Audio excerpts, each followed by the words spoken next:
A love story, a hobby, a business, a way of life. Welcome to Let's Talk About It. I'm Dorothy Sturlogson. My guest today is the lovely and talented and giving Pamela Harr. Pam, thanks for joining us today. Well, great to be here. I've missed you. It's been a while since you've been here. For those people who don't know you, talk about your beginnings in the art world and your love story with Harvey. Well, I was back in the day, in the 60s and 70s, I was a physical therapist, and my first husband was killed over in Vietnam.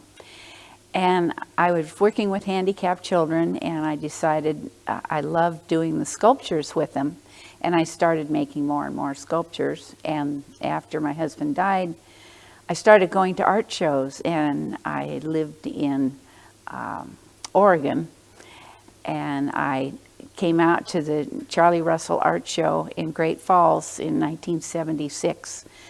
And walking around the show, I walked into this room and I saw this cowboy that was telling a story to a little old lady and a little old man about how he'd roped this calf and, I don't know, 9 seconds flat or something.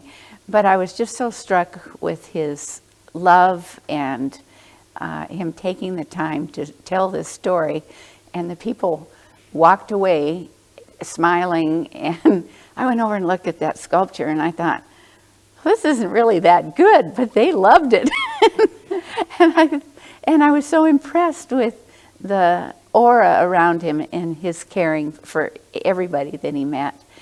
And I went home back to Oregon that year, and when I came back to the Charlie Russell Art Show the following year in '77, I thought, if that Harvey Ratty isn't married, I'm going to chase him.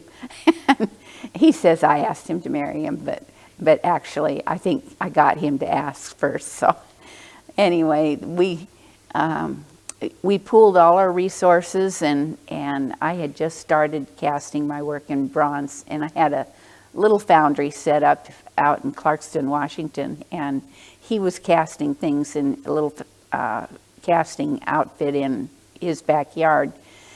And I knew how to make molds, and he knew how to weld, and he could sell anything. And so I pretty much would stay home, and he'd go down the road and sell. He sold everything that I had and some of his, and he'd come back and empty his pockets out and give me all the checks and say, where do I go next? And I'd have shows ready, and you know, you have to book things in advance and ship off stuff. And so over the years, we had a foundry in Bozeman, and the kids, we adopted 5 kids, and Harvey had a daughter also that lived with us. And it just, I pretty much stayed home and wrangled the kids and the employees, and Harvey did most of the traveling, but you know, he and I go to shows together too and take the kids along.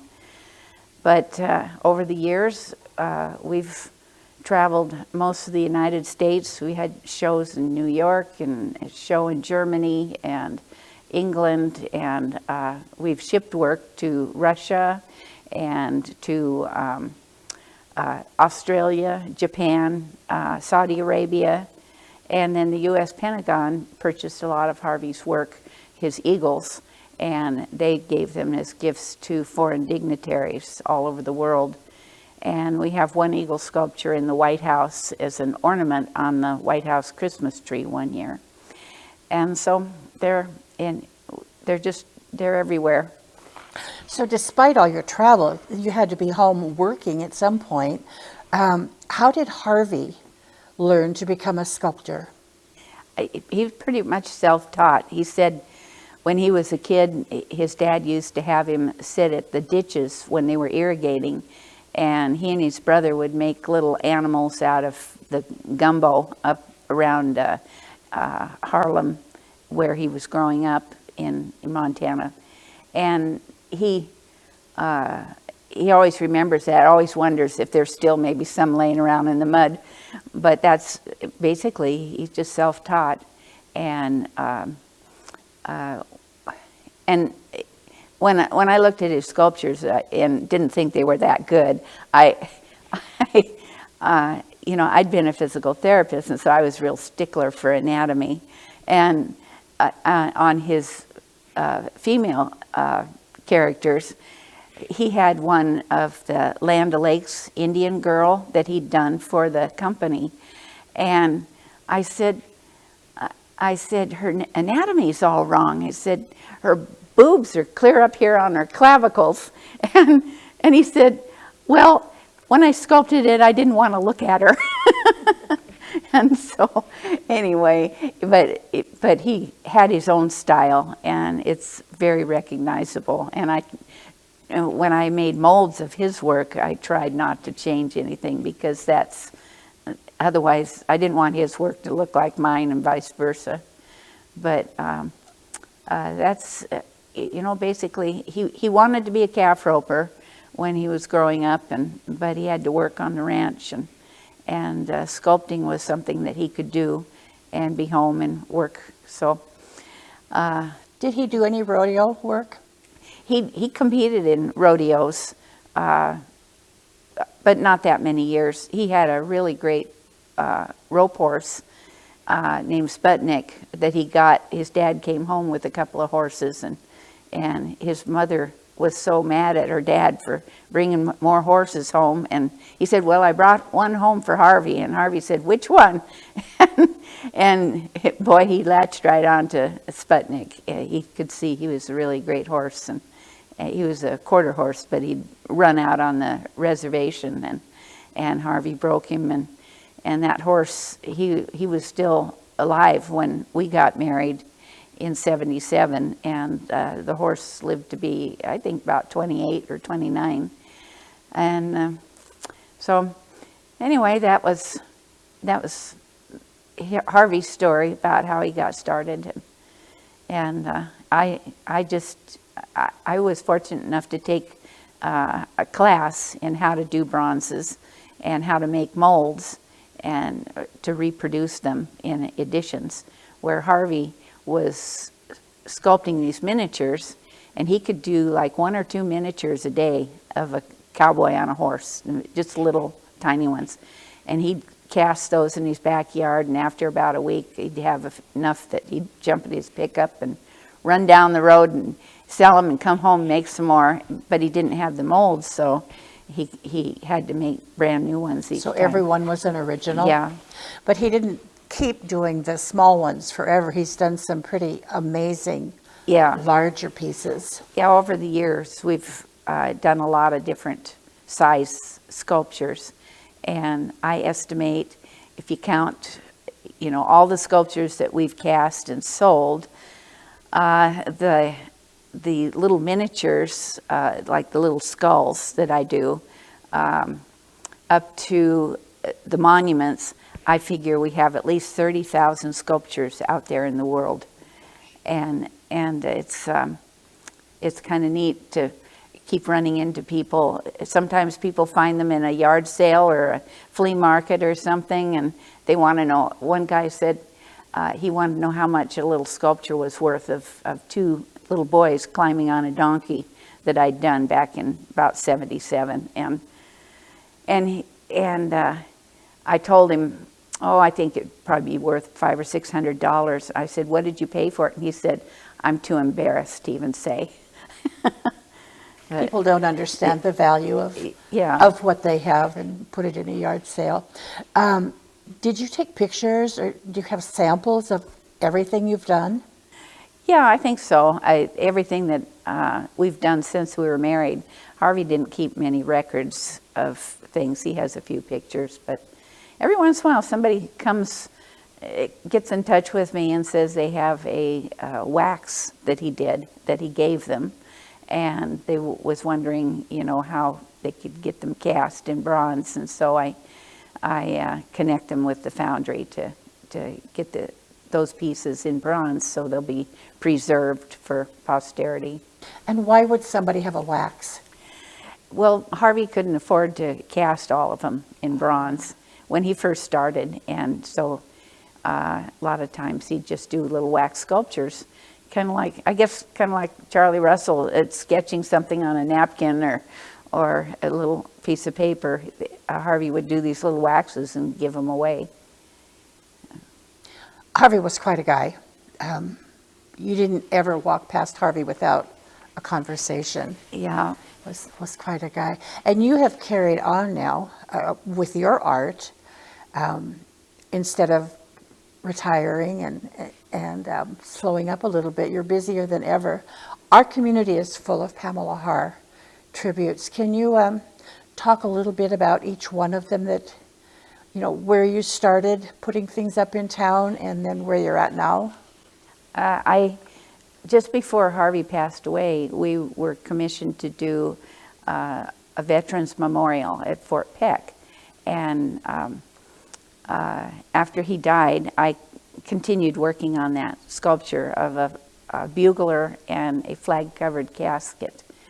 And when I finished that and it was installed, I thought, it was just so much fun to work in a larger scale, because most of our work was fairly small, you know, anywhere from a few inches to maybe 2 feet tall.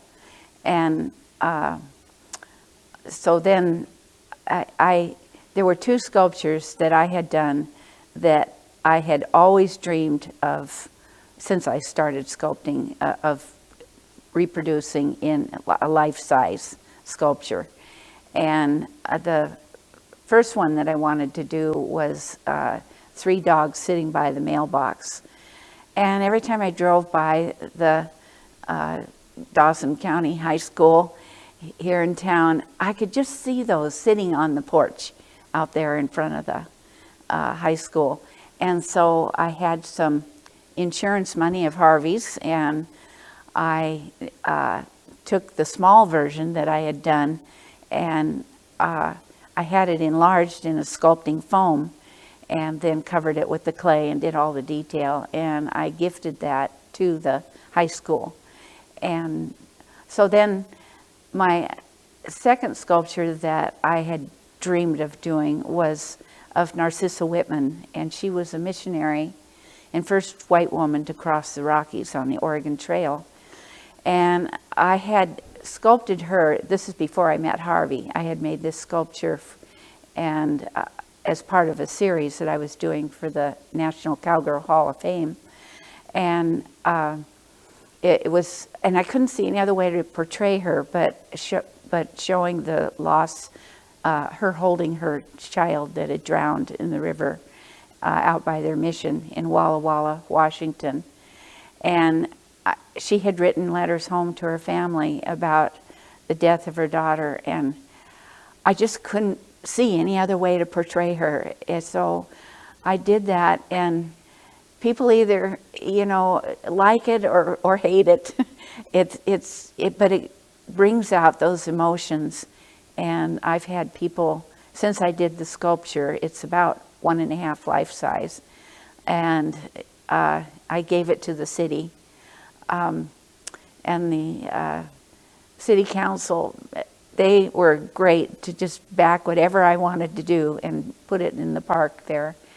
And since then, I have been contacted. One organization that it was a grief support group in North Carolina asked if they could use the picture of that in their grief support literature.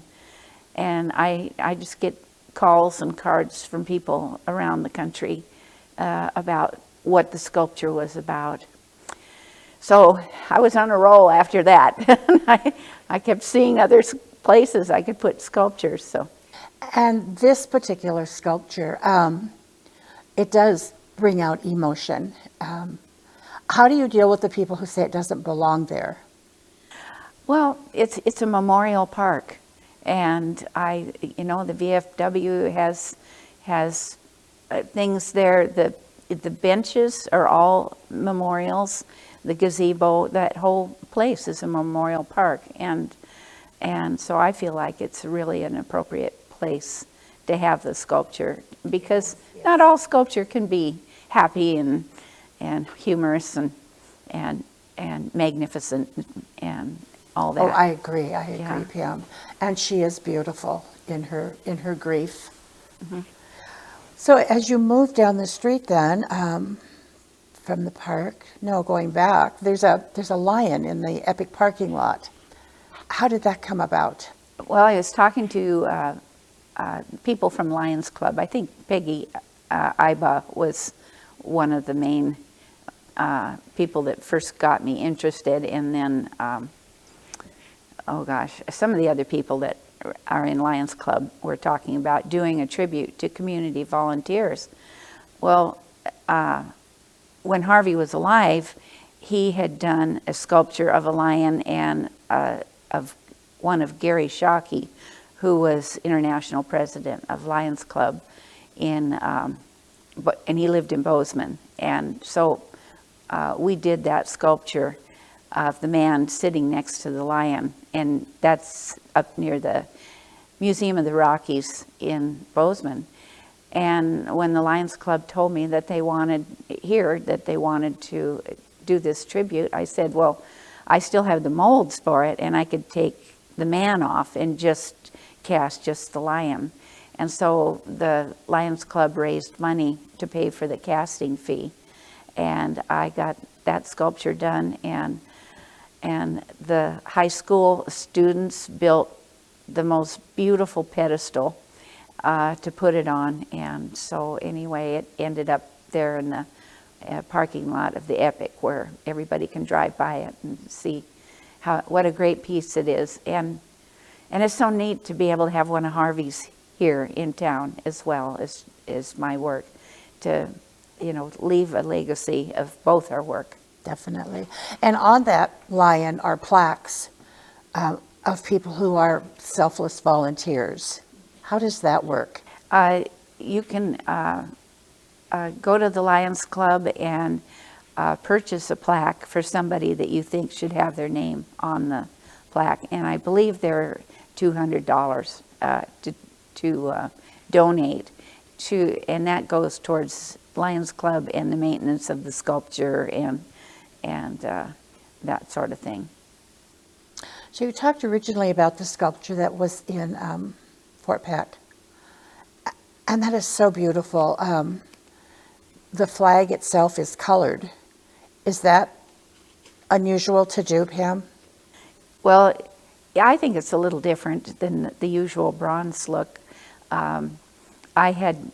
Sheila's had given me a casket, and I sculpted the flag over the top of the casket. And I even put the all the stitching marks on the edges of each stripe. And on the stars, I made a little mold for the one star, and then I would press clay into for each star into that little mold, so that they all came out the same, and then press them into the clay on the flag. And because you had to wrap around a lot of the stars and get them right. And then I worked the stars detail in as if it had been embroidered on the flag itself. So when you touch it, it feels, you can see the embroidery and all that on it. And the coloring is, they just used, at the foundry, they use different chemicals to color the stars and the stripes. And actually the stars are buffed back off to the natural color of the bronze, as well as the white stripes. And the rest of the color is done with chemicals. And it's breathtaking. You have a similar sculpture at the Vets Home here. Yes, I did I wanted to do something for the Vets Home too, and then they had some donations to do a sculpture, and so I was able to take the molds from the Fort Peck sculpture, and I changed the head so that the soldier would be wearing a steel pot instead of a beret, just to make it a little different. And the one at Fort Peck is called Taps, and the one here, I call it To the Color. And to the Color is the bugle call to muster the troops. And so they commissioned me then just to do that, and I donated my time, and they just paid the foundry fee for the next casting in that one. At some point you focused, and maybe you always have focused on children, sculpting children, but a lot of the community sculptures that you've done now over the years are children. Yeah, I was a physical therapist, and I worked with handicapped children, and that's always been my love. Since I was a little kid, seemed like I was always the oldest in the group at family get-togethers, and I was organizing the kids and just working with them, and the thing about children is they just reflect so much energy, and they're so innovative in play, and I'm just really enthused with using them as models to show that especially Glendive is a family-friendly town, and the children just generate that feeling when people see them. We were sitting here several years ago having a talk like this, and you said, I drove in today over the bridge, and I think that I'm going to look into putting some kids on the bridge. And I don't know how long you'd been thinking about that, but the next thing I knew, there were kids on the bridge. Talk about those 4 sculptures. Well, I was driving home from church one day after I'd done the first 3 or 4 sculptures in town, and I was thinking, where else can I put sculptures? And as I drove across the bridge, and there wasn't much traffic on Sunday, and I saw these 4 pedestals at each end of the bridge, and I just had this vision of kids sitting there or standing there on those pedestals at each end of the bridge. And I drove home with just feeling so excited, and I put it out on my email. I sent an email to Mike Newton and Peggy Iba, and I said, who owns the bridge? And Mike Newton emailed me back Sunday afternoon, and he said that the state owns the bridge, and that I would have to get permission from the state to put anything on the bridge. But he said, I know the people, and I'm going up to the state capitol on Monday, and I'll have a talk with them. But he came to my door the next morning, and he said, it's a done deal. It was that fast from my inspiration to that. And I could see the themes for all of those kids. And so he had, I talked to Shane Mintz at the State Highway Department here in town, and he gave me the specifics of what I had to do. It couldn't be over 3 feet high, and it couldn't overhang the edges and all that. So then, and he said if I'd have come to him 2 or 3 years earlier, I couldn't have done this, but the state had changed their policy to be more pedestrian friendly. And so then I went to the city council, and I made some little mock-ups of what I wanted and talked to them. And they were all for it, but the city had to sign an encroachment permit with the state because they wanted the city to own the sculptures. And so that they agreed to do that. And then I got to work making the sculptures. And I have 2 boys and 2 girls, and I had different animals. I have a paddlefish because of this area, that's a big deal.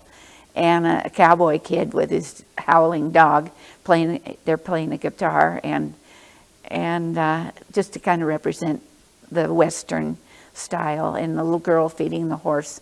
And that's a miniature horse on the bridge, so it's not a pony or undersized or a colt or something. And a girl with a goose. we had a goose that my daughter was in love with, and she used to feed it, and I have some pictures of her feeding it, and so I used her as a model. Before we run out of time, Pamela, I want to talk about Ground Tide, which is a beautiful sculpture that will go in front of the courthouse. Talk a little bit about that particular piece.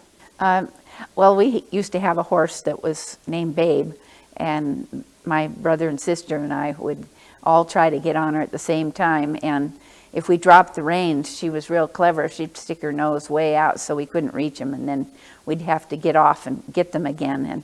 And when a horse is trained to stand still when the reins are on the ground, it's called Ground Tide. And I completed that sculpture. It was one of my best-selling small sculptures, so I knew it would be a popular idea. And when I finished that about a year and a half ago, I wanted to have it in front of the courthouse, and they put in a sculpture plaza, but it had to be redone, and so I'm just waiting for that to be taken out and redone for this sculpture. And so right now the sculpture is over at the Epic Center here in Glendive, and so people can at least see it. And It's big. And yeah, it's 8 feet high and weighs about 1,200 pounds. So we'll get a forklift and bring it over once the plaza is done. Hopefully this summer, yeah. Yeah. 2 other little kiddos downtown that recently were put in. The Millen family asked me to do a sculpture of Ty Millen in his memory, and so they got together and picked out a theme, and they decided on a boy and his dog, and the boy is showing his Labrador pup a retrieving dummy, and the Ty was 2 years in the basketball championships, and so he's got his jacket with that on the back of his jacket, and I used his actual shoes in the sculpture, and then it has the John Deere cap on it. It's just little things to in memory of him, and I'm getting so many around town I forget now what did I miss. You have the one by Boss and across the Oh, street. sure. Yeah. Those were my last 2. I'd been wanting to do something that was 2 sculptures connected across the street from each other, because I haven't seen that done anywhere in Montana. And I thought about different themes like kids playing baseball or hide and go seek. And then I hit upon the idea of the boy pulling back on his dog on one side of the street, and the girl walking down the street with her poodle with her little nose up in the air, and the dog with its nose up in the air. And the whole thing together is called It's Gonna Be a Rodeo. Thanks to Lance Schilla, who actually came up with the expression when I told him what the theme was. And the last one that you're working on now is your Radial Flyer.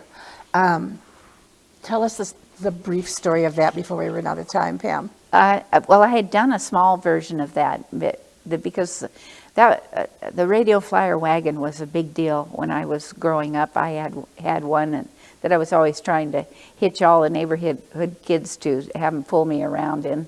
And so I had done a small sculpture, and when I heard that we were going to have a brand new airport terminal here in Glendive, I thought this is the perfect place to put this sculpture. And I got in touch with the Radial Flyer company, and they gave me their blessing to use their name when I told them the theme. And they actually sent a actual wagon to the foundry to use as a model for casting. And they're going to 3D print the wagon and cast it directly into bronze. I won't even touch sculpting the wagon. And they are carving a rock for it to sit on, and then I'll just sculpt the boy and his dog that are going downhill. and it won't be quite like my little model sculpture that I have here. It's the boy. I'm not putting the cowboy hat on, and the boy will have welder's goggles on, and his hair will be flying out the back, and there'll be a scarf, and then I'm having wings put on, as if the boy had made cardboard wings and a tail, and duct tape them together, and the duct tape will even show in the metal of the bronze, and the cardboard you'll be able to see the little grooves along the edge of the wings, and so it'll look very realistic, as if the kid had put all this together and is trying out his wagon going downhill. And will this be larger than life? Is a little bit larger than life, not too much. The foundry had a big stone that they're carving, and so the size of the stone kind of dictated the size of the sculpture. And I'm raising money now for that, for the casting fees and the enlargement fees for that sculpture. Which brings us to the Yellowstone Plains Foundation that you have established to help with the cost of doing business. Yeah, I wanted it to be something that people could have a tax deduction for the donation, and so the Yellowstone Plains Foundation, they agreed to let me use their name and their foundation to raise money and put it through that foundation, and then pay the foundry fees from that. And so if anybody wants to donate, they would make a check out to the foundation and mail the checks to me, and I take them over to the foundation to be deposited in their account. Wonderful, Pam. You give and give and give and give, and it's time that we help you with the cost of these beautiful memories that you're creating in Glendive. Mailing address, Pam, to get checks to you? It's P.O. Box 1184, Glendive, Montana, 59330. Perfect. Thank you for sharing again. I love your story every time you tell it. Next time we'll talk about your newest creation. Well, thank you very much. I enjoy being here. My guest today on Let's Talk About It is Pamela Harr. She has created and put together all of the beautiful sculptures around Glendive. Take a walking tour sometime and just enjoy what she's done for our community. Thank you, Pam, for Let's Talk About It. Thank you for joining us.